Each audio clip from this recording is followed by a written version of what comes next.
This is an iHeart podcast. I'm Christiana Manpour, and I've been on the front lines and interviewing world leaders for more than 30 years. And I'm Jamie Rubin, a former advisor to both Presidents Clinton and Biden. We were married for 20 years. And divorced for 7. Now we've joined forces on The X-Files to make sense of how we ended up with no world order. Listen to Christiana Manpour Presents The X-Files on the iHeart Radio app, Apple Podcast, or wherever you listen to podcasts. I'm Rodney Williams. And I'm Travis Holloway. Welcome to the Wealth Break Podcast, a real conversation about finance. Let's be honest, building wealth doesn't look the same for everyone. I feel like sometimes being broke is a cycle and that we might have to revisit that. And we're not stopping at success stories. What happens when it doesn't go right? How do you cope with it? Because wealth isn't just about money. It's about creating a life where you thrive and help others do the same. Listen to the Wealth Break Podcast on the iHeartRadio app. Zero waste camping isn't always easy. You've got to find the right gear that's durable, sustainable, and won't actually end up in a landfill once it's worn out. That's why Little Camper makes it easy to choose zero waste propane. For your next camping trip, pick the exchangeable zero waste 1 pound propane cylinder. Find a retailer at littlecamper.com/outdoor. That's littlecamper.com/outdoor. Little Camper, what fuels you? The administration is making bold moves to right this country. That said, they don't have the ability to take your personal financial situation into consideration. That's on you. Diversify now with Birch Gold Group and Gold. Birch Gold makes owning physical gold extremely easy. Convert an existing IRA or 401k into a tax-sheltered IRA in physical gold, or buy some to store in your home safe. It starts with texting my name, Buck, to the number 989898, and Birch Gold will send you a free, no-obligation info kit on gold. Text Buck to 989898 and protect your savings with gold. The following heartwarming yet informative scene is brought to you by Trust and Will. Son, your grandpa and I used to work on this car together, and when I'm gone, I want you to have it. Wow. Thanks, Dad. Doesn't count. What you need is a will. Luckily, Trust and Will makes it easy. Designed by attorneys, but customized by you, you can easily create a state-specific, legally valid document that actually counts. Now, let's let the engine do the talking, am I right? Start your will at trustandwill.com. Use offer code COUNT for 20% off and make it count. Trust and Will is an online estate planning service. For details, see trustandwill.com. Welcome in. We are rolling Tuesday edition, Clay Travis Buck Sexton show. I am in Atlanta, Georgia, where there was a pretty phenomenal home run derby last night for those of you that may have been paying attention. There were not a lot of sports-related activities on the program. Tonight is the All-Star Game, Buck, and in order to get into our Atlanta affiliate studio, which is right by the Atlanta Braves Stadium, they have a huge red carpet for all of the players to walk, and I think I was able to sneak in because otherwise I don't know how you get into this building. So I had to already begin my day engaging in covert activities to even manage to make it into the studio today. But it is an amazing, fun scene in Atlanta as the All-Star Game gets closer. Appreciate our affiliate down here hosting me in the Atlanta studios. You are in Miami. And one of the big questions that has, I would say, consumed much of the first 6 months of the Trump 2.0 regime is what's going to happen with inflation. And Trump barely got any attention at all. June, we had a surplus. That is, we brought in, the federal government did, more money than we spent, which had not happened in years. To a large extent, that was occurring because of the tariffs that Trump is bringing to bear. Well, we got inflation-related numbers that came out earlier this morning, and yet again, despite the attempts of the media to pretend otherwise, the data does not appear to reflect that there is a massive impact of inflation. We've got Treasury Secretary Scott Bessent on, and I think this is an interesting conversation to have. Was Trump right all along so far about the tariffs and the fact that they would not have a major inflationary impact? So far, that largely appears to be true. Here is Scott Bessent, cut one. But I wouldn't put too much emphasis on one number. I think it's the trend. And I think one thing that Wall Street, a lot of economists, market in general got wrong early on was that tariffs were going to cause a substantial price level rise, which just hasn't happened. Okay, Buck. So far, we are balancing the budget in June, which it may be a little bit of a calendar quirk, but it's still a very impressive marker. We are on track for hundreds of billions of dollars in tariffs. And so far, the overall cost of goods has not substantially altered. Is it time to say, hey, maybe Trump was right? We're also, I think it's worth mentioning, near record all-time highs in stock prices as we sit here in mid-July. We hope that you guys listened to us and stayed pat. The S&P 500 is near an all-time record high, just a little bit back off of it that was set recently. Was Trump right? Is it time to actually have that conversation about whether the conventional wisdom was totally wrong about this? You can certainly say Trump wasn't as wrong as they said he would be, and they spoke with certainty on these things. The certainty of the consensus, the certainty of economists, in quote, right? All economists know, Clay, that tariffs are going to be inflationary. All economists know that tariffs are going to rise prices. Maybe we should ask those economists what they really know, because that hasn't happened. And to be clear, they said it would happen. It should have happened if they were right away. And that is not what has occurred here. So once again, we have a situation where I think quite clearly Trump, just like on trade with China, decided that he was going to do something that was against not only the anti-Trump Democrat, everything Trump does is bad, so-called consensus, but even some in his own party, even some who are truly Trump voters and supporters were concerned about the trajectory of this. And meanwhile, it looks like the negative has not been really apparent at all. And the positive is also, on the positive side of the ledger, bigger than was initially anticipated, with $100 billion of revenue coming in via, on the tariffs. You've also got, right, inflation 2.7% in June, which is in line with expectations. So staying right steady. And I know that they're now looking for, formally, Scott Bessent says, the Treasury Secretary, they're looking for a Fed chair to replace the current Fed chair, which I think is long overdue. Well, look, if you told me, hey, what is the most bollocksed, there's a fun word, the most flummoxed part, there's another fun word, of our economy right now, I would say, and I bet most of you would sign off on this, it's mortgage rates. Because as a result of Joe Biden's inflation in 2021, we went from about 2.5% or 3% mortgage rates to around 7%. And as a result, the housing market's completely frozen in many respects. And as a result of the housing market being frozen, lots of you out there might be interested in moving, but because you have such incredible mortgages, you're not selling, you're not moving. That is the rate.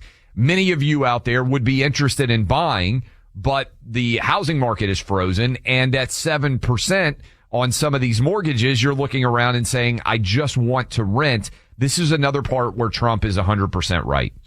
Our interest rates are too high. They accelerated too rapidly without hardly any parallels historically, because everything was wrong. Jerome Powell completely whiffed. Remember, he said inflation was transitory. They didn't raise rates fast enough. Then they overly raised rates. And right now, the cost of borrowing, particularly as it pertains to the average home, but also if you're buying a car, if you are paying credit card debt, it's all just too high. And we need, I mean, honestly, I think probably our interest rates are about 2 points too high. And if they would come back by about 2 points, I think you would see an unfreezing of the housing market, which would accelerate, I think, economic recovery and growth in a substantial way, to say nothing of businesses feeling more able to borrow money because the rate at which you're having to pay it back is not so high. So this all to me is interconnected, because the reason why Jerome Powell has said he has not cut rates is he says the tariffs have a substantial inflationary impact. We have not seen that so far. I would just say, what has Jerome Powell done well such that we should be trusting his and other Fed governors' opinions on this vis-a-vis Trump? Because it seems to me Trump, if you want to criticize him, you can criticize him for lots of things. The guy understands interest rates and real estate better than maybe any president we have ever had. And I do think that he's right about the fact that our economy is not moving as rapidly as it otherwise would if we could get interest rates correct. Look, the economy is something that, unfortunately, I think Trump is almost a victim of his own success with this.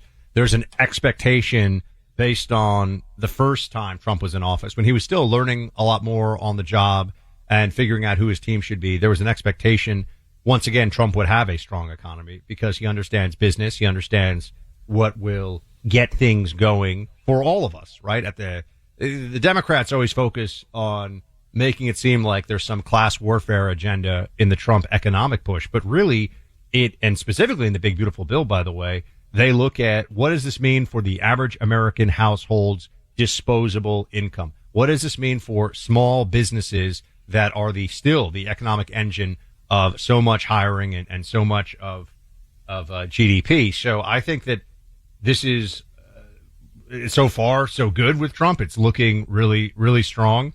And it is a moment in time where he's not getting all the credit that I think he should, or that certainly he would if he were a Democrat, but that he should even for a Republican, because there have been some other things on the agenda lately in the news. And also I think that Trump is expected to do well on the economy, right?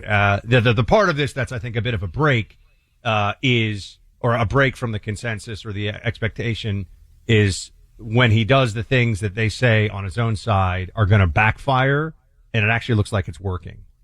That's the part of this that's pretty remarkable. Now, yes, and if you want to argue on the flip side, they're going to continue to say, oh, the inflation pressure is coming, the inflation pressure is coming, and so that is what Jerome Powell basically is arguing. With that in mind, the prognostication markets, the prediction markets, have it fairly likely that in September we're going to get a rate cut. So that would suggest to me that the Fed is not as worried now about inflation somehow skyrocketing based on the tariff decisions. And it remains to be seen what exactly is going to happen with the tariffs. We've got now an August 1st date. There was a panic on Liberation Day back in early April. Stock market prices sold off substantially. I think Trump is emboldened by the recovery of the stock market prices to hold the line when it comes to trying to put in place good trade deals for the country.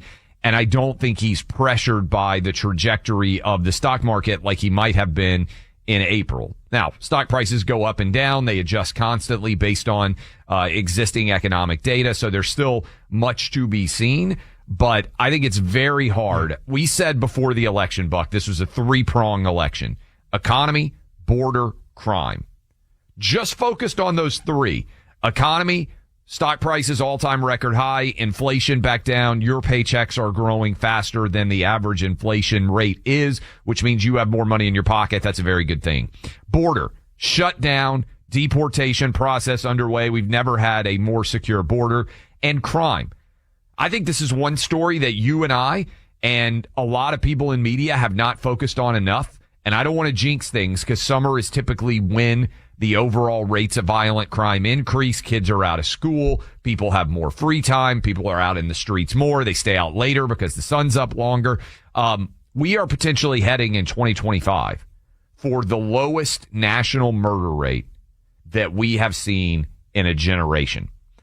Put cops back on the streets, let them do their jobs. The number of murders is collapsing all over the country because we now have police that are able to do their jobs because we have ICE agents deporting violent predators and criminals, and it's not getting very much attention.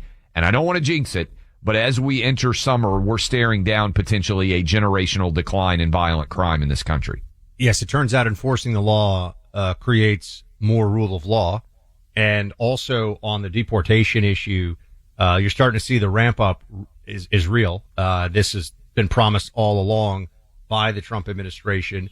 And I think, Clay, part of the panic that we've seen and the really ineptitude of Democrats to get their footing going with any kind of messaging here is that the more they show people these immigration raids, the more clear it becomes that a big majority of the American people, including majorities of, forget about political party, Black Americans, Latino Americans, majority want illegals deported. So they keep doing this old playbook of, if we just show, and we use the usual phrases about, oh, they're just hardworking. And no, actually, these are people that aren't supposed to be in the country, and the American people have decided that that's not going to be okay anymore. And this is real. And Democrats haven't figured out how they're supposed to message this. The Abrego Garcia thing was a massive own goal for them, I think. If we all remember that one, the guy got sent to El Salvador, MS-13 guy, alleged. And sure enough, Clay, yeah, they're running low on areas to hit the president on. No doubt. And by the way, the number of Americans, that is American citizens getting jobs, a lot of those Biden jobs, when you go back and look at them, were actually illegal immigrant jobs. The number of American jobs that have skyrocketed under Trump is also substantial. I think you're starting to see that impact. So all of that, economy in good place, border in good place, crime in good place, that was the three prongs that Trump ran on as his 2024 platform. And so far, he's delivering there in a big way. We'll break all this down for you, continue the discussion about what's going on in the border and the drama in the courts for sure. In the meantime, finding good healthcare coverage, not only difficult, but it can be time consuming. Something this important. You want to feel good about the decision you make. If you're in a full-time job with medical benefits, easy to accept the status quo, but maybe you don't have to settle for just any plan. There's a solution to finding good healthcare coverage called Ease for Everyone. It offers affordable healthcare for as low as $262 a month. You can keep your doctor, never pay a deductible, access over 400 prescription drugs for free. Go online to their website, see what plan is right for you and your family. Ease for Everyone, developed by forward-thinking experts located in my hometown of Nashville. Visit easeforeveryone.com/Clay to join today. That's easeforeveryone.com/Clay. Saving America, one thought at a time. Clay Travis and Buck Sexton. Find them on the free iHeartRadio app or wherever you get your podcasts. Let's be real. Life happens. Kids spill. Pets shed. And accidents are inevitable. Find a sofa that can keep up at washablesofas.com. Starting at just $699. Our sofas are fully machine washable inside and out, so you can say goodbye to stains and hello to worry-free living. Made with liquid and stain-resistant fabrics. They're kid-proof, pet-friendly, and built for everyday life.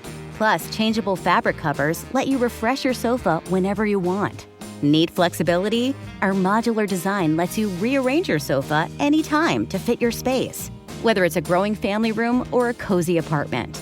Plus, they're earth-friendly and trusted by over 200,000 happy customers. It's time to upgrade to a stress-free, mess-proof sofa. Visit washablesofas.com today and save. That's washablesofas.com. Offers are subject to change and certain restrictions may apply. The last thing anyone wants is to leave behind confusion, stress, or worse, family conflict. That's why estate planning isn't just for the wealthy. It's for families like mine, and probably like yours. With Trust and Will, I created my estate plan in minutes, from naming guardians for my kids to putting our house in a trust to avoid probate. Fast, affordable, and way easier than I thought. Every plan is designed by estate planning attorneys and customized for your state. Plans start at just $199 and include essentials like healthcare directives and power of attorney. With Trust and Will's bank-level security and built-in privacy protections, your personal information and your wishes stay safe. Whether you're newly married, raising kids, caring for aging parents, or just want peace of mind, Trust and Will makes it easy to protect what matters most. Go to trustandwill.com, use code RADIO at checkout, and save 20% on your personalized plan. Because there's no better time to protect the people you love. Trust and Will is an online estate planning service. See website for details. Across the country, everyday Americans are standing up to expand freedom and opportunity, not just for themselves, but for their neighbors and communities. They're small business owners, parents, farmers and local leaders, people who are pushing back against government overreach and showing what's possible when liberty is protected and individuals get involved. I'm David Fromm, host of the American Potential podcast, where we bring these stories to life. We don't just talk about policy solutions. Each week, we share the impact of how these solutions benefit everyday Americans. Because behind every issue is an individual, a family, or a community that's been impacted, reminding us that policy becomes personal. So whether you're passionate about keeping more of your hard-earned money, expanding school choice, or cutting red tape, you'll hear from the people making a difference as they share their stories. Listen now to American Potential on Spotify, Apple Podcasts, YouTube, or wherever you get your podcasts. President Trump was right when he said Obamacare sucks. President Trump also said he didn't want to terminate Obamacare, but he wants to replace it with much better health care. Now you can replace your overpriced Obamacare with Ease for Everyone, the only group plan that any adult in the U.S. is now eligible to join. With a monthly cost as low as $262, you get free unlimited prescriptions with 93% of all drugs covered, available at no extra cost, including insulin, with huge savings on brand names. There's free unlimited virtual primary care and urgent care with just a $30 copay. You get generous cash back reimbursements for doctor's office visits, emergency room visits, and ambulance transportation. You can have affordable health care for as low as $262 a month today. Visit easeforeveryone.com/clay. That's easeforeveryone.com/clay.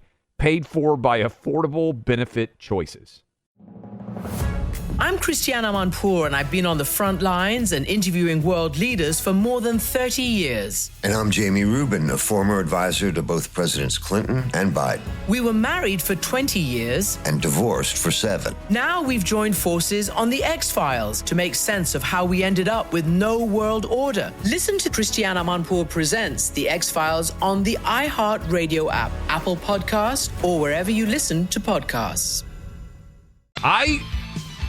Go ahead and write it down. What are we sitting at here? July 15th, 2025. So this is very much in pencil because it'll be, about 2.5 years-ish until the Democrats will have to have a nominee for 2028. And that presumes that it ends by Super Tuesday, which will be sometime in March of 2028. But Buck's theory on Gavin Newsom, I don't think is a bad one at all. That he's just going to power through, that he thinks he's the guy, the next man up. Now, there will be other people who run, J.B. Pritzker, Gretchen Whitmer, Wes Moore, Josh Shapiro, and we will see whether any of them are able to give Newsom a real run. But it feels like Newsom is already running because he's doing all these conservative, in quotation mark, podcasts. I will point out, Producer Ali, we invited Gavin Newsom on this program a long time ago, right? And he has never been willing to come on. Is that correct? Okay. So we have had an open invite back when I was sort of enamored of Gavin Newsom, and I just wanted to have a nice Chardonnay with him. We invited him on the program. He has not come on, but he has been doing reach out to non-traditional Democrat audiences. And our friend Sean Ryan, who lives just up the road from me in Franklin, Tennessee. Actually, I met him through Buck several years ago, right as he was starting his show. He had Gavin Newsom on, and he asked Gavin Newsom a question. Hey, what do you think about really young kids? I think he said 8-year-old kids having gender transition surgeries. Now, this is something that I think 99.9% of parents think is crazy. But it has become Democrat orthodoxy that if your young child tells you, hey, I feel like I'm a girl and you're actually a boy, or I feel like a boy and you're actually a girl, that you should treat it as an honest opinion and not as just, hey, young kids believe in lots of things that aren't true and they have very fertile imaginations. No, you have to treat it as a very serious thing that even might require medical treatment. And Sean Ryan asked Gavin Newsom about that, and I want you to listen to his totally disjointed gobbledygook response because it's going to basically be his entire 28 campaign is all the things that I support and my party supports. Well, I'm just going to talk and try to confuse you. Listen. What about for your values? I mean, is 8 years old too young? Yeah, I mean, look, I now that I have a 9-year-old, just became 9. Come on, man. I get it. So those are legit. You know, it's interesting, just the issue of age. It's interesting. As someone that's been so focused on equality, broadly, LGBT rights, particularly gay marriage. Mm-hmm. The trans issue for me is also novel. It's over the last few years. I'm trying to understand as much as anyone else. Whole pronoun thing, trying to understand all of that. Well, you know, that was like the hell. I mean, all that stuff. I get it. He gets it, Buck. Evil. Is it evil Keanu Reeves? You call evil Keanu. This is what they're going to do. He's going to say he gets that you guys might not agree with it, and it makes it sound like he agrees with you. But listen to that whole answer. He just kind of jumps from one hot button topic to another without having to take any sides. When we were talking about this clip right before we came on, I said, Clay, he reminds me of the used car salesman who really wants you to like him. Is like, hey, handsome, like, wow, you're a guy who knows his way around cars. Like, you must be like fantastic when you're tracking this thing, right? Like, oh man, love a guy who really, sorry, you get what I'm saying, but won't tell you the price of the car. Like, the one thing you want to know, how much do you want for this car? You can't find out how much the car is, but he just wants to keep on talking you and getting his hooks into you. So he's going to close this deal. He didn't answer the question at all. And this is what, whenever Gavin Newsom is about to be cornered, he's like, let's just talk about how amazing the state of California is. I love my state. I love my state. It's like, we asked you what you had for breakfast, buddy. Like, no one cares about how much you love the state of California. But his whole thing is going to be, he runs with, he runs on charm and hides the substance, or has no substance, but same thing. He tries to acknowledge that there is a legitimate reason that people would care about this, and then dodges all actual positions that he's going to take. And again, California is a broken, in many ways, left-wing kingdom. And in order to run to represent the entire nation, he's going to have to turn his back on a lot of the crazy of California. And the way he's going to do it is just by trying to acknowledge that he understands the concerns. And he's going to pivot and say things like, we're all Americans, right? This is a conversation. I guarantee you this is where it's headed. This is a real conversation we should have. What do you mean conversation we should have? Do 8-year-olds deserve to have their penises chopped off? Is not really a conversation to me. I mean, it's a pretty easy answer question. And he's going to try to dodge all this. We saw it earlier when he went on the Charlie Kirk podcast and he tried to say that being male and competing in women's sports was completely unfair. And then what did he do? State of California is fighting right now the Trump administration for trying to say, hey, this shouldn't be allowed to occur. And there is a dude who won track championships in women's high school in California. So he talks out of both sides of his mouth, which is what traditional politicians do. To me, it feels a bit like Bill Clinton, Buck, except he doesn't have like the actual background of Bill Clinton. Bill Clinton was an Arkansas guy who kind of understood things. Gavin Newsom is a elite left-wing, rich California guy who reps a lot of those people, and that's his base. And you've had the major outflow of people from California, which I think is one of the most important data points you can have on whether a state is functioning at a level of governance that attracts people versus repels them. And I think that number, more than anything else, speaks to the challenges that California has.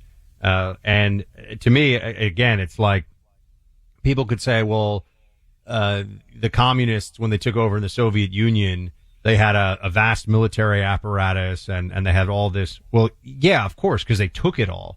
Gavin Newsom didn't build Silicon Valley and Hollywood as the epicenter of the global entertainment industry and as the the hub for innovation and probably the greatest wealth creation machinery in the modern era, which is Silicon Valley. That just happened to be in the most populous state with the best weather that was built over a period of decades. And that he has taken, this is a lot like the Bill de Blasio phenomenon in New York. For those of you who remember, Bill de Blasio came in. He's like, what are you talking about? City streets are clean. Crime is low. City's doing great. Crime is low. And we kept saying, yeah, but you're messing it up. It's going in the wrong direction. And by the time everybody realized, it was like, oh, look, I guess I screwed the whole thing up. When you take over something that is wealthy and functions well, that iceberg doesn't melt overnight. Gavin's melting the iceberg, though. Or actually, he's filling the iceberg with illegals, but that's what's going on. Yeah, look, I was with a guy from Seattle last night watching the home run derby, and I was having the conversation to this on a certain extent. Like, San Francisco, Seattle, and Portland, along with other West Coast cities, are among the most geographically beautiful in the entire country, as we've talked about on this program. And it's as if the luxury that they have for all of those beautiful attributes to their cities, they can otherwise take everything else for granted, and they don't have to worry about trying to have a functional city. And finally, it seems like, at least in San Francisco, for instance, people are fed up. I was reading the interview with the new San Francisco mayor, who seems reasonable for San Francisco mayors. But to your point, the Bloomberg era was a great one following Giuliani. And now you've got Mamdani saying, hey, Bill de Blasio did a great job. We need more of this, which is actually just eradicating all of the progress that you had over a generation in New York City. It's troubling to see, but it is the reality before us, so we have to call it out. But yeah, Gavin Newsom, I think, is the Democrat right now in the best position to be the voice of that party. You have this other tag team of AOC and Bernie Sanders. And I know that the lunatic base of the Democrat Party gets really riled up about those two. And I've said they're going to try to build AOC out. They're going to try. I don't know if that'll be successful. There's some things that we can't necessarily foresee when the mood of the country is, what's going on between now and the 2028 election. But Bernie is too old. And AOC, I think, really is too dumb. Gavin Newsom is somewhere in the Democrat sweet spot of he can talk the game and he can dodge and he can evade and, looks the part, loves talking, loves the sound of his own voice, loves seeing himself on the screen. So that may be enough with this Democrat Party. We'll see. And he does this thing, too, of, reaching across to the other side. He never actually reaches across to the other side. One of the big things that was bizarre to me was people said when he did that other podcast, not Sean's show, it was Charlie's show, and he said the thing about trans and how he didn't agree that trans athletes shouldn't compete against transgender, against women. He didn't say that. What he said is basically, I feel your pain, or this is. He said it's unfair. He said it's unfair, and then he didn't follow up on it. But he left it open. It's unfair to everybody is the point. It's unfair to the trans athlete. It's unfair to the female athlete. It's unfair to society. And that's just a moral relativism that you're going to see a lot of, I think, as the Democrats try to shore up their support by pretending to be something other than that which they are, which is always the game, Clay, right? Yes. Democrats to win national elections have to pretend not to be Democrats. Look at Joe Biden. If you were to line up, this is a perfect example of this. If you lined up what Joe Biden said and was promising in the 6 months before Election Day in 2020, and I know it was COVID and everything else, but healing, bringing the country together, steady, stable hand, all this stuff, and then the truly left-wing lunacy that Biden was actually the biggest open border in our history, the trillions of dollars of completely unnecessary spending, the trans policy stuff, the mask mandates, the vaccine mandates. And you look up, Trump ran and said, I'm going to do these things. And he is doing those things. Yes. Democrats have to lie to voters to win enough voters to be in power. And then they hope we just forget every 4 years. No doubt. Economy, border crime, it's as easy as EBC. That's exactly what Trump has delivered so far in the first 6 months. That's what we told you the campaign was, and that's where his focus has been. Discovering a box of old family photos or home videos is like finding a time capsule.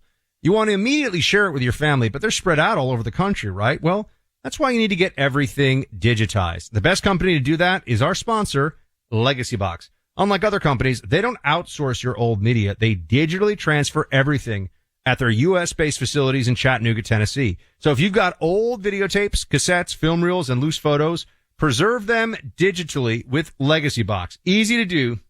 You start by going online to legacybox.com/buck, and they do the rest. I've done this. Clay's done this. It's such a great thing to do with the family. If you've got a birthday coming up, anyone in your family does, or you just want to have a fun activity in the summertime, especially if you want to stay indoors for a little bit, or at night, you're going to stay out of the heat. Legacy Box, you bring all your stuff together. You know, you have fun putting it in the box too. That's part of it, right? Yeah. Oh, the old photo. Oh, remember this VHS tape? And you have the conversation going, and it's like a parlor game, right? You're getting to chat about it, and then you send it in, and then you get your digital files back. It's awesome.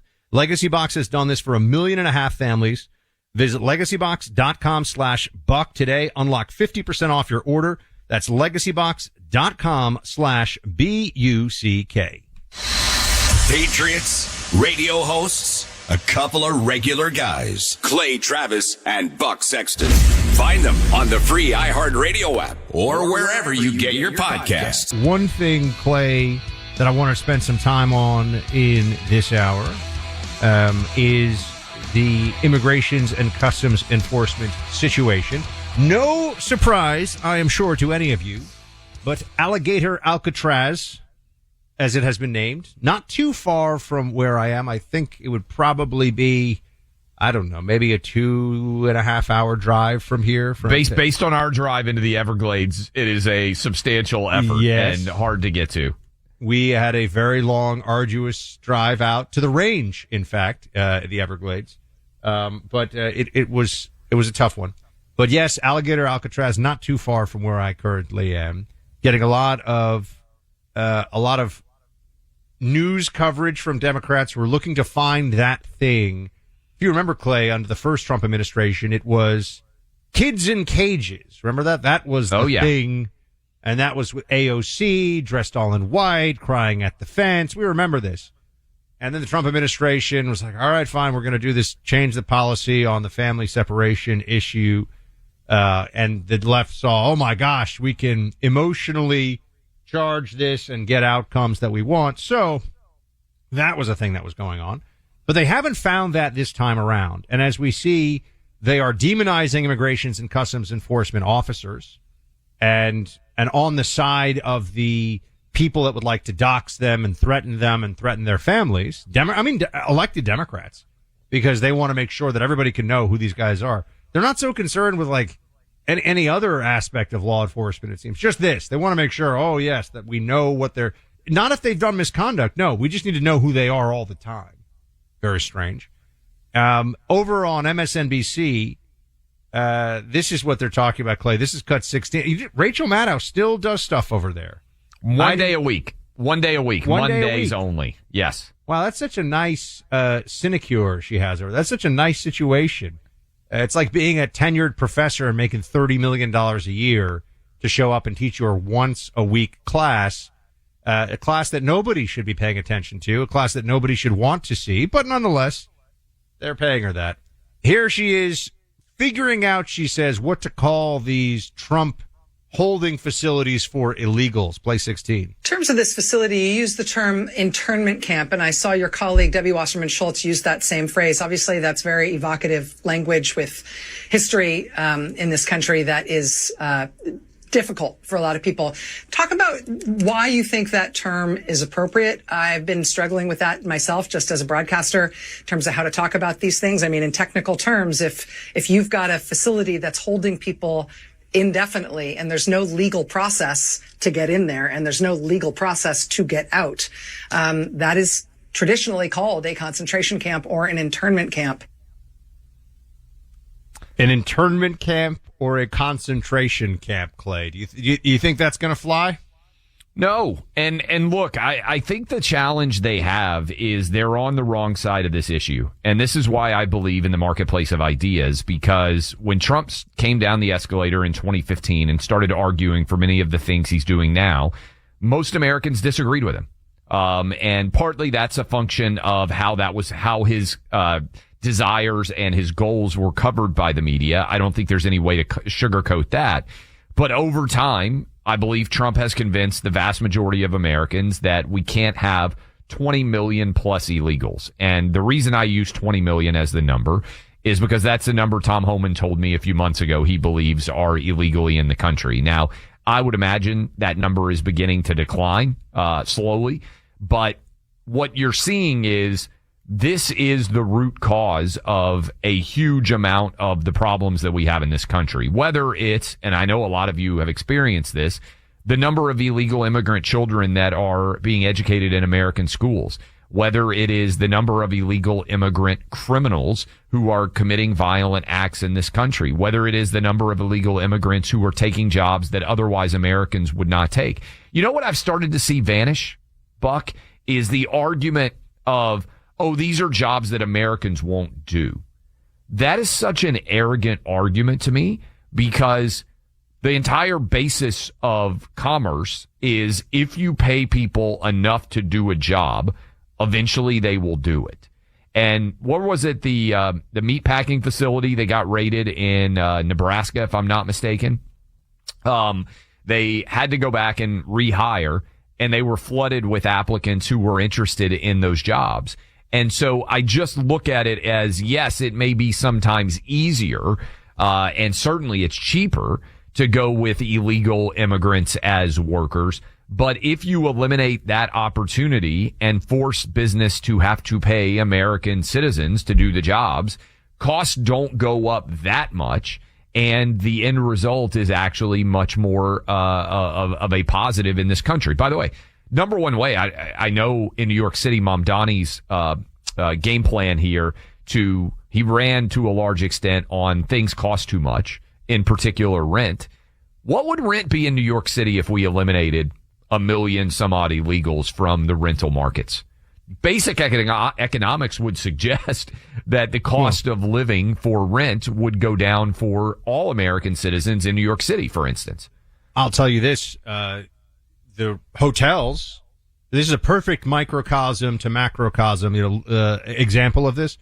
Hotels in New York City in the era of putting all these, these migrants, these illegals in the New York City hotels, the highest prices you've ever seen in the history of New York. Yes, hotels. It's crazy what it costs to stay in a New York City hotel right now. I mean, some of you you're gonna choke on your Crockett coffee when I tell you this, but you can spend $500 a night during the week, off season, in a New York City hotel. That's nice, but I mean, it's not. There are a lot of places I can get beachfront up in Jacksonville, like a gorgeous resort for $400 or $500 a night. In New York, you can stay in like a Midtown Marriott, a kind of a standard, businessy kind of hotel. And if you want something nice, oh boy, Christmas season by our station. This is like December 14th or whatever it was.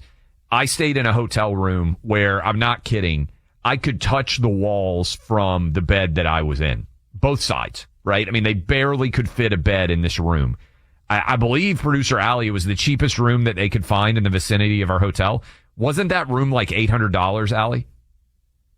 $800 a night. One night for a room that I could, when I laid on the bed, I could touch the wall on both sides. And it's because, one, there is the immigrant angle. The other angle, which almost no one talks about, they killed Airbnb in New York City. Yes. Right?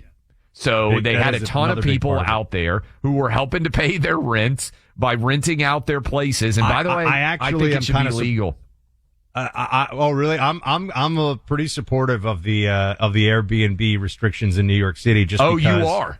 I am, yeah. Because it's you don't want to live next door to somebody who's renting their place out all the time. Correct. Yeah, I get that. People move into these buildings. And there are rules, there are contracts, they agree to things. And one of the things in a lot of these buildings, and it's true in a lot of cities, right? It's true like your community association. You agree to certain rules, and the rules are for the benefit of everybody. If someone is using their one bedroom apartment is like an SRO, a single room occupancy hotel, which used to have a very bad rap from the bad days of New York City when they were like drug dens and stuff like that. That causes problems to the rest of the tenants on the floor. I have a friend, I know somebody who in New York, his building went back and found all of the postings for Airbnb and everything and sued him for all of it and won. Yeah. So they take this stuff very seriously. I do think it's I'm going to sound like Gavin Newsom now. I do think it's a real debate that should be had because I totally understand the idea. And evidently it's become a huge issue in many different primary tourist locations around the country. No one wants to live full time next to a house that is being rented out on Airbnb. In the case of New York, I'm really actually just pro a building or a community can say you can't do this and can drop the hammer if you do it. I think in the city of New York, they've just decided that unless it's a 30-day rental, it's a regulation.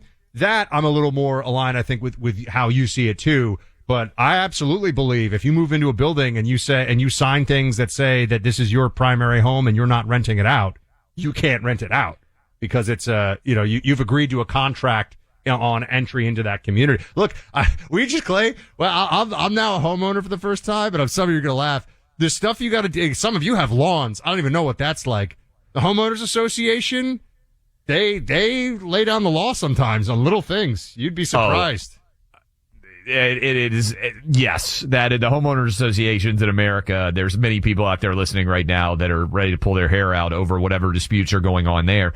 I do think, though, whatever you think about the Airbnb regulations in New York City and the fact that illegals have filled up a lot of the hotel rooms. It's about 20%. So you can just take a rough figure would be hotels are all about 20% more expensive they would otherwise be. I think it gives you a real good examination of basic market economics, right? If you eliminated illegal immigrants from the housing market in New York City and only people who were legally in the United States or, yes, look, on temporary visas, like all those things, right? The cost for the average property, I believe, in New York City would plummet tremendously. And I think it's true in many different parts of America where housing costs have become prohibitive. And it doesn't take a big city for that reality to be. I mean, it's basic economics. I think J.D. Vance said this in the debate, and the host was like, well, what do you base that on? There's 20 million illegals here. If we took the 20 million illegals out, that is 20 million new properties, residences, apartments, places to live that would be in the marketplace, which wouldn't have as much demand, which would lower the overall cost, I would think, substantially across the board. It was one of the more brilliant policies. And look, Governor Abbott of Texas does not, I think, get as much credit as he should for this, or people don't think about him enough in this regard. Taking illegals and saying, you know what, let's send you right to a sanctuary jurisdiction. They say they want you. We're just helping out because in the context of New York, it's a big enough city that had enough of a concentration of these illegals that you could really see the economic impact. You could really see when they were telling, middle class neighborhoods of Queens, we're shutting down your local high school, soccer fields or whatever so we can house these illegals. You can really see that 30% of emergency room visits were from these migrants who were getting just all of their health care in emergency rooms. Like, you can see this reality and realize, hold on a second. If that's from 100,000 people in New York City or 150,000, whatever the number ended up being, what does 20 million do nationwide? And look, there's a congresswoman down here, Salazar. I saw her and, she represents a heavily Latino South Florida constituency. And I love my South Florida, Venezuelan and Cuban Americans. They're fantastic people, but illegals gotta go. And she's playing this whole game of, but we need dignity for people, not amnesty, but dignity. No, she means amnesty, actually. She should just say what I think she's actually my congresswoman. She should just say, I want amnesty for people who have been here for more than 5 years who are illegal. Like, let's have a conversation like adults. I would disagree with that, obviously, but don't give me this thing of I'm fighting for dignity for people. What does that mean? That's like the Gavin Newsom thing. Totally. Yes.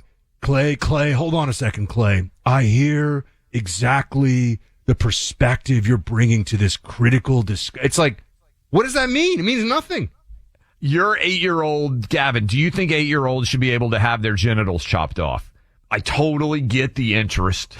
I mean, I'm just like, how is this real? The answer is no. No, 8-year-olds should not be able to have their genitals. This is an easy question. A big no. But he's like, when you ask these questions, it just reminds me of how smart you are and how we can all be friends until I'm president, and then I'll destroy everything you've ever loved or held dear. All right. Making our nation's economy grow again like it was during President Trump's first term is a huge priority. We're telling you every day the good things going on here. We're not a gloom and doom show. Oh, catastrophe. Trump's got this economy. It's going well. But that's the overall economy for 350 million people. And we still have $37 trillion in debt. We still have major challenges, structural challenges that are going to cause issues for your savings in the bank and for the value of the dollar. The value of the dollar last decade has declined substantially. You can just check this out yourself. How can you take action for you, not wait around for someone else to help you out from the government side of things? How can you take action to protect your savings? Gold. And the Birch Gold Group is who I trust. Gold has increased 40% in value over the last year. And central banks from around the world, a lot of the big central banks, are stocking up on gold in record quantities because they know with all the money printing and the crypto and all the stuff going on, real assets matter to them, physical assets. And physical gold should matter to you too. It certainly matters to me. Birch Gold makes owning physical gold very easy. And this is great, by the way. They can easily convert an existing IRA or 401k into a tax-sheltered IRA in physical gold. That's really cool. Great way to just set it and forget it in that old IRA or 401k. Look at the value. Do a Google search. Value of gold over the last 30 years. And look at that graph and tell me, what has gold been doing? Go to, right now, the Birch Gold Group by texting my name, Buck. Text Buck to 989898. Birch Gold will send you a free info kit. They got an A+ rating with the Better Business Bureau. Tens of thousands of happy customers. Text my name, BUCK, to 989898 today. Want to be in the know when you're on the go? The Team 47 Podcast. Trump highlights from the week. Sundays at noon Eastern in the Clay and Buck podcast feed. Find it on the iHeartRadio app or wherever you get your podcasts.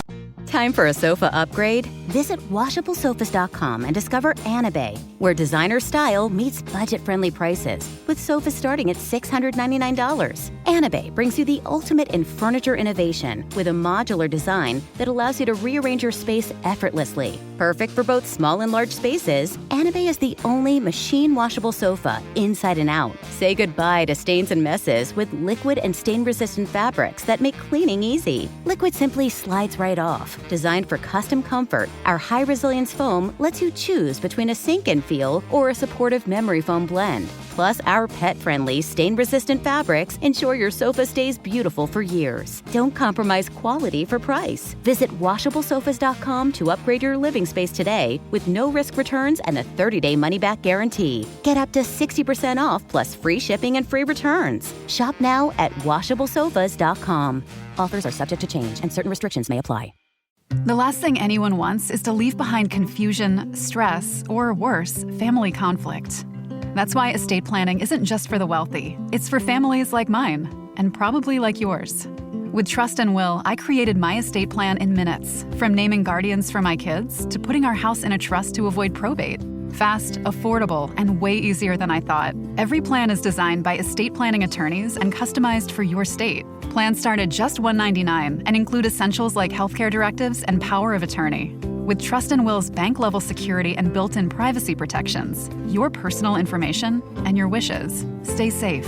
Whether you're newly married, raising kids, caring for aging parents, or just want peace of mind, Trust and Will makes it easy to protect what matters most. Go to trustandwill.com, use code RADIO at checkout, and save 20% on your personalized plan. Because there's no better time to protect the people you love. Trust and Will is an online estate planning service. See website for details. Across the country, everyday Americans are standing up to expand freedom and opportunity, not just for themselves, but for their neighbors and communities. They're small business owners, parents, farmers, and local leaders, people who are pushing back against government overreach and showing what's possible when liberty is protected and individuals get involved. I'm David Fromm, host of the American Potential Podcast, where we bring these stories to life. We don't just talk about policy solutions. Each week, we share the impact of how these solutions benefit everyday Americans. Because behind every issue is an individual, a family, or a community that's been impacted, reminding us that policy becomes personal. So whether you're passionate about keeping more of your hard-earned money, expanding school choice, or cutting red tape, you'll hear from the people making a difference as they share their stories. Listen now to American Potential on Spotify, Apple Podcasts, YouTube, or wherever you get your podcasts. President Trump was right when he said Obamacare sucks. President Trump also said he didn't want to terminate Obamacare, but he wants to replace it with much better health care. Now you can replace your overpriced Obamacare with Ease for Everyone, the only group plan that any adult in the U.S. is now eligible to join. With a monthly cost as low as $262, you get free unlimited prescriptions with 93% of all drugs covered, available at no extra cost, including insulin, with huge savings on brand names. There's free unlimited virtual primary care and urgent care with just a $30 copay. You get generous cash back reimbursements for doctor's office visits, emergency room visits, and ambulance transportation. You can have affordable health care for as low as $262 a month today. Visit easeforeveryone.com/Clay. That's easeforeveryone.com/Clay. Paid for by Affordable Benefit Choices. I'm Christiana Manpour, and I've been on the front lines and interviewing world leaders for more than 30 years. And I'm Jamie Rubin, a former advisor to both Presidents Clinton and Biden. We were married for 20 years. And divorced for 7. Now we've joined forces on the X-Files to make sense of how we ended up with no world order. Listen to Christiana Manpour Presents The X-Files on the iHeart Radio app, Apple Podcast, or wherever you listen to podcasts. Clay, have you heard of the Rio Reset? Sounds like a trendy new workout, Buck. It does, but it's actually a big summit going on in Brazil. The formal name is BRICS, which stands for Brazil, Russia, India, China, and South Africa. But they've just added 5 new members. Smart move to stick with BRICS. We know what happens when acronyms don't end. They confuse everyone. Well, that's an understatement.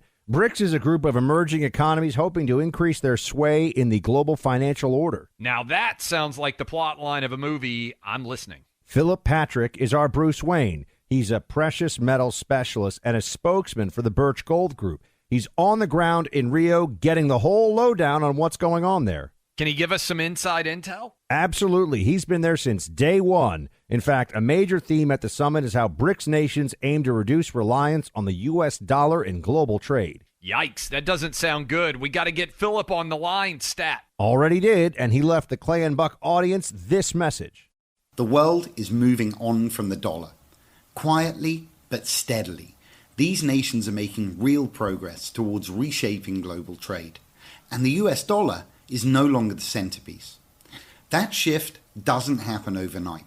But make no mistake, it's already begun. Thank you, Philip. Protect the value of your savings account, your 401k, your IRA, all of them, by purchasing gold and placing it into those accounts and reducing your exposure to a declining dollar value.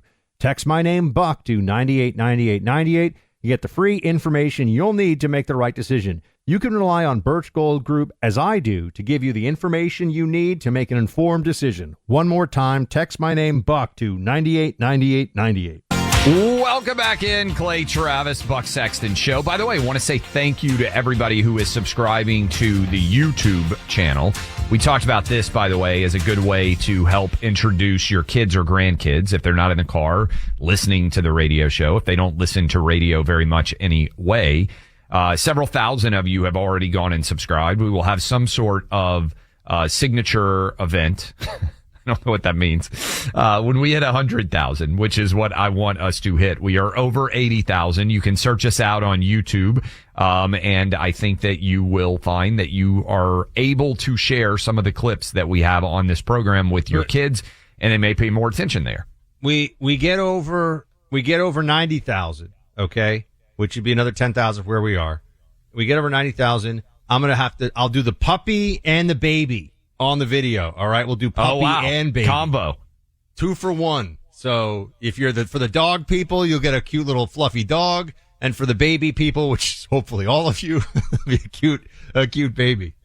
Yes, for sure. All right. Let me dive in here, Buck. All-Star game, you may not even really remember this, because I think it was early in when we were starting the show. Might have even been right before we started the show. Major League Baseball pulled the All-Star game out of Atlanta. We talked about this yesterday with Governor Brian Kemp, because they said that Stacey Abrams and Joe Biden were right, and that Jim Crow 2.0, actually Jim Eagle, was what it was described as, was necessary, and they were not allowing minorities to vote. And it's been proven to be 100% not true, because the number of voters grew in 2022 and the number of voters grew in 2024. And all the state of Georgia did was strengthen the overall elections. So a reporter decided that she was going to ask a question of the straight sports event that was going on yesterday, the All-Star Game preview.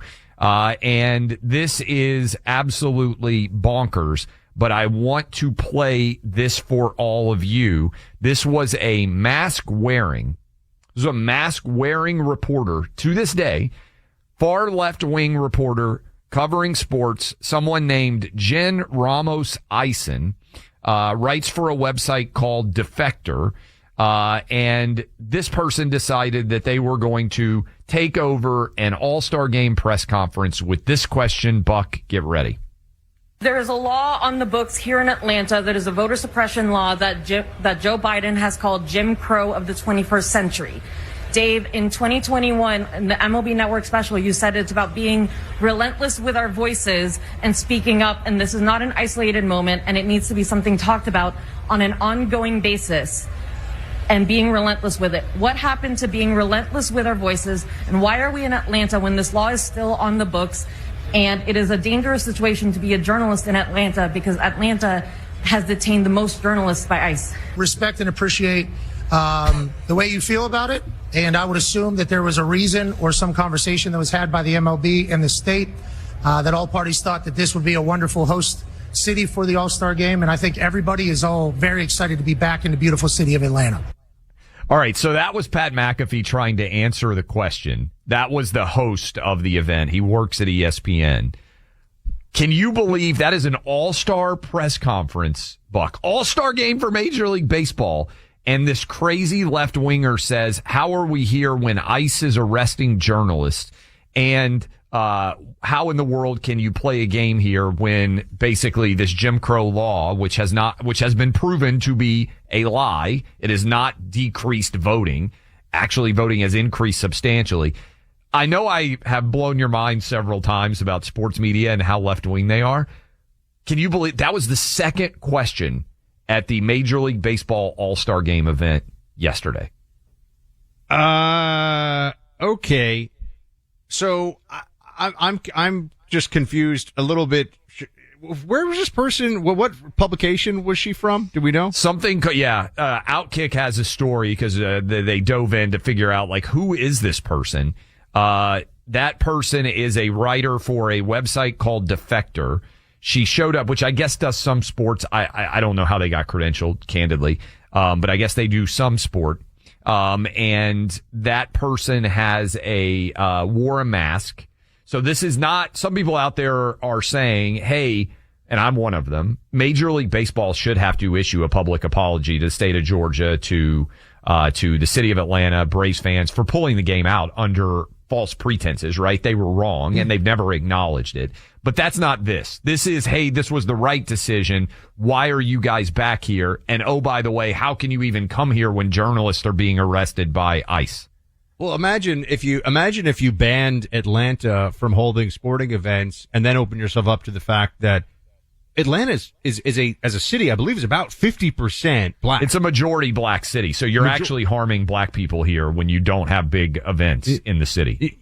So the theory among the left or among some of these this journalist or whatever, must be an idea that's out there, is let's punish a great American city that is also majority black, but we will punish the city because it is the state of Georgia is racist. Like that's where we are. We're gonna hurt Atlanta, which is a great city, which is a majority black city. We're gonna hurt Atlanta because we want to show that we disagree with the law in the state of Georgia. Like, I don't even know how that holds together. I mean, put aside that the whole thing is absurd and that actually there's been greater black voter turnout than ever before, and there is no voter suppression law in Georgia, and that's all a lie, and the statistics show that. But this is, Clay, some people just want to be mad about things. And I guess this journalist had a mask on. Did you tell me that too? Yeah, she had a mask on. And Ali, Defector is an employee-owned sports and culture website brought to you by the former staffers of Deadspin. Oh, so communist. That is evil communist. She's an evil communist. Oh, Deadspin, evil communist. I know you used to work there, right? Bad people. Back in the day, this is taking people back into the history of the internet. Back in like 08, 09 when I was there, Deadspin was just kind of a bro culture website. Like, hey, let's have fun. Let's kind of laugh about sports. Their trajectory from sports are fun, let's laugh about them and like them more, to now this Defector site, which is a spinoff of Deadspin, to we're going to send an employee in a mask because she's worried about COVID, I guess, to grill Major League Baseball about, there are so many people whose brains have been broken that this could be allowed to have occurred is actually, it's a fascinating story to kind of look at the way they took over the culture of sport through sports media members who are far more left wing than the average fan, and allowed those sports media members to terrorize so many people from speaking out that we really got to the point where dudes are winning women's championships. I don't think it's coincidental that they tried to take over the culture, and they're still trying. I mean, look, just to be clear, I also could tell stories here. Do you know that the Huffington Post, because the media landscape was very different. You were saying Deadspin was different when you were there, right? You know that HuffPost Live used to invite me on? It doesn't surprise me. Live, as a conservative. It happened a couple of times because they thought they're like, well, you may be a conservative, but you're smart. That was always the backhanded thing they would say to me, like the different hosts that would have me on. And I was like, well, a lot of us are smart. I think we're smarter than you guys are. But anyway, put that aside. HuffPost Live. Do you remember the site Mike, M-I-C, Mike.com? I probably I do vaguely remember that site. They brought me in because they wanted alternate voices, and they talked to me about writing a column for them. This is like, again, this would have been when you were, where were you, Deadspin? You were 2011 or something, or 2010, or how far back? No, even younger. I mean, the site launched, I think I was there in like 08. So, okay. I mean, I was a kid. Very early I was still days, in my 20s. Yeah. So I'm saying when I started doing this stuff, which was 2011, even I was like, HuffPost wanted to talk to me, Mike.com. I remember they asked me for my thoughts on police violence. They're like, what would you write on police violence? And this was the early, it was the early days of Ferguson. So maybe this was like 2012 or 2011. I can't remember now. And I was like, you guys, I remember being there. I never ended up writing anything for them. I remember just thinking, I was like, you guys are insane. Yeah. And they had all this venture capital funding and everything else. Like, the people who work here are crazy. But there was this game of they would have alternate voices and things. The problem is when you and this is my real takeaway for all of you, you're like, why are you telling us this media history no one needs to know? When you let any leftist into an entity, as I always say, it is like in nature an invasive species. They will not just multiply, they will multiply and intentionally block out those who are not leftists. Right? So the problem with the European house sparrow, fun fact for all of you, is that the European house sparrow not only is very hardy as a species, but also will destroy the eggs and the nests of other birds. Yeah. So that it will outcompete them in the area. If you let a leftist into your media organization, or you let enough leftists get a toehold, they will take it over. This happened at CNN. They will take it over and make it completely insane. It's totally correct. And this is something I've been thinking about a lot, because to your point, the culture used to not be like this. And I'm hoping that we're going to come out of it and return. But I think the only way we can do that is by ridiculing stories like these and making it so clear where, look, if this person wants to share her opinion, then write her opinion. But what she's trying to do is launder her opinion through more famous people and hold their feet to the fire and make them attached to her opinion, right? My opinion, I'm speaking as if I was this crazy chick, my opinion is that Atlanta should never be able to host the All-Star game because they passed this voting bill, and also because journalists aren't safe because ICE is going to arrest them. Okay, write that opinion. Don't ask people who are famous to endorse your opinion and turn. Does that make sense? It's agenda journalism, and I think people see it now, but this has been building for a decade or more. And the goal, I think, is quite clear. It's to try to take over big parts of culture and mold them in your direction, as opposed to just let people be normal. So I wanted to play that for you because I heard it, and even I was like, oh, the second question at the Major League Baseball All-Star game? But you also ask yourself, what does this person even want? So this is what I meant by you're going to punish Atlanta? Yeah. The tangible result of what her position would be that a majority black city is not able to host a big sporting event. A huge, sure. Take money out of the hands of black business owners in a great American city because you're a misanthrope or a malcontent who just doesn't want to ever be celebrating anything. You're at a sports conference, for heaven's sakes. And is wrong. Whatever. You could at least make that argument before the 2022 election and 2024 election happened. Now we know that all that bill did was strengthen the law and that they have actually been proven wrong. The data doesn't lie. Look, prospect of a ceasefire between Israel and Hamas terrorists has slowed down considerably of late. Everyone in Israel desires peace and the chance to reestablish stability within that region of the world, but tensions are still very high. Israelis are recovering from the missile attacks from Iran that affected thousands of innocent civilians a few weeks ago. It was another lesson in what could happen with another hostile force besides Hamas. Your gift to the International Fellowship of Christians and Jews has helped countless civilians. With your support, the IFCJ is providing wide-scale food distribution along with critical first aid and emergency supplies. These items will help Israel's most vulnerable, the sick, the elderly, children, and families. Your gift today will also help place new bomb shelters across Israel along with necessary supplies for existing bomb shelters. IFCJ, they're in Israel working tirelessly with you. 888-488-IFCJ. That's 888-488-IFCJ. You can also go online at ifcj.org. That's ifcj.org. Keep up with the biggest political comeback in world history on the Team 47 podcast. Clay and Buck highlight Trump replays from the week. Sundays at noon Eastern. Find it on the iHeartRadio app or wherever you get your podcasts. I'm Christiana Manpour, and I've been on the front lines and interviewing world leaders for more than 30 years. And I'm Jamie Rubin, a former advisor to both Presidents Clinton and Biden. We were married for 20 years. And divorced for 7. Now we've joined forces on the X-Files to make sense of how we ended up with no world order. Listen to Christiana Manpour Presents The X-Files on the iHeartRadio app, Apple Podcasts, or wherever you listen to podcasts. I'm Rodney Williams. And I'm Travis Holloway. Welcome to the Wealth Break Podcast, a real conversation about finance. Let's be honest, building wealth doesn't look the same for everyone. I feel like sometimes being broke is a cycle and that we might have to revisit that. And we're not stopping at success stories. What happens when it doesn't go right? How do you cope with it? Because wealth isn't just about money. It's about creating a life where you thrive and help others do the same. Listen to the Wealth Break Podcast on the iHeartRadio app.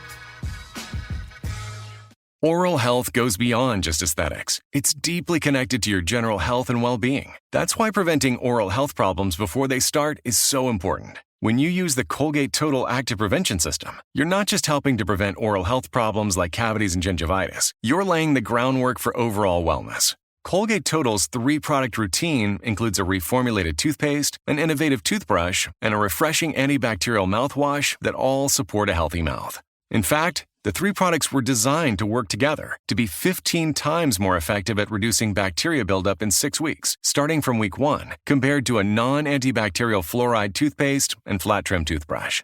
Take control of your oral health and get the Colgate Total Active Prevention System today so you can be dentist ready. Visit shop.colgate.com/total. Zero waste camping isn't always easy. You've got to find the right gear that's durable, sustainable, and won't actually end up in a landfill once it's worn out. That's why Little Camper makes it easy to choose zero waste propane. For your next camping trip, pick the exchangeable zero waste 1-pound propane cylinder. Find a retailer at littlecamperwithak.com/outdoor. That's littlecamperwithak.com/outdoor.